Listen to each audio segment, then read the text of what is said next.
ওপার বাংলা দিকে একটু নজর রাখা যাক। ঘরে বাইরে চাপে তদারকি সরকার, তবু থামছে না ফাঁকা বলি। ক্ষমতা যাই থাকুক, হুমকি 16 আনা। বাংলাদেশের কট্টরপন্থীদের এবার টার্গেট চিকেন স্নেক। ভারত থেকে উত্তর পূর্বের 7 রাজ্যকে আলাদা করে দেওয়ার হাস্যকর হুমকি। আমাদের বিদ্রোহ ছিল, ওরা আমাদের দিকে দৃষ্টি দিবে, আমরা চিকেন নেক কেটে। বাংলাদেশ থেকে হাপা হুঙ্কার আর থামছে না, বারবার শুধু হাস্যকর হুমকি। ওরা আমাদের দিকে দৃষ্টি দিবে, আমরা চিকেন নেক কেটে 7 সিস্টার আলাদা করে দিব। সরকার সিদ্ধান্ত নিছে, কাজ শুরু করতেছে। হিন্দুস্তানের উগ্রবাদী হিন্দুত্ববাদীরা মনে রেখো, বাংলাদেশকে সিকিমের মতো দুর্বল মনে করো না। আমার বাংলাদেশের সবুজ লাল পতাকার দিকে কুদৃষ্টি দিলে চক্ষু কেড়ে নেওয়া হবে।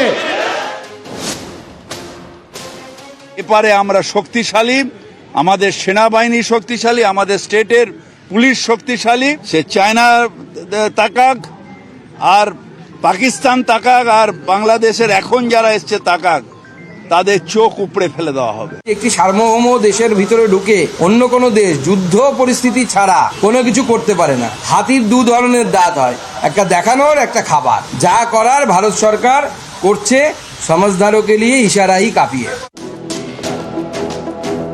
অস্থির বাংলাদেশ, যেখানে সেখানে অশান্তি।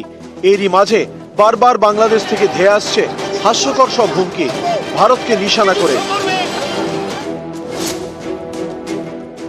ভারতের যে government is a real suppressing government. ভারতে 140 কোটি লোকের মধ্যে 135 কোটি হচ্ছে দলিত, হরিজন, অচ্ছুত, মুসলমান এবং সাপ্রেসড 7 সিস্টার লোকজন।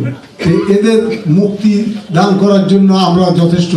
আমাদের দেশের সেনাবাহিনী এবং সৈনিকের সম্মুখ যুদ্ধে ভারতের মধ্যপায়ী এলজিবিটি সমাজের সৈনিকরা কখনো কালেও জয়লাভ করতে পারবে না। আমি বলে দিচ্ছি ভারতকে, যে ট্রেনিং আমরা নিয়েছি, আমাদের ট্রেনিং, আমাদের দক্ষতা ভারতের চেয়ে অনেক বেশি। আমরা যদি একবার সাহস করে আমার দেশকে যুদ্ধ করবে, আমরা বলে দিচ্ছি 4 দিনের মধ্যে আমরা কলকাতা দখল করে নেব। মোদী সাহেবকে বলবো, বাংলাদেশের বিরুদ্ধে অবস্থান গ্রহণ করেন না। বাংলাদেশের সাথে পাঙ্গা দিলে এটা খুব কস্টলি হবে। অ্যাটম বোমার ভয় দেখাইেন না, নিউক্লিয়ারের ভয় দেখাইেন না। আমাদের অনেক বন্ধু রাষ্ট্র আছে যাদের কাছে নিউক্লিয়ার বোম আছে এবং তারা দিতে রাজি আছে। সুতরাং আপনি ব্যবহার করবেন, আমরা এখানে কলা চষবো, এটা হবে না। এখান থেকেও নিউক্লিয়ার বোম লঞ্চ করা হবে। আমাদের দিকে সাম্প্রদায়িক সম্প্রীতি নষ্টের জন্য যদি আন্দোলন করেন, বলে রাখি সেই আন্দোলন কিন্তু আমরা কেটে দেব।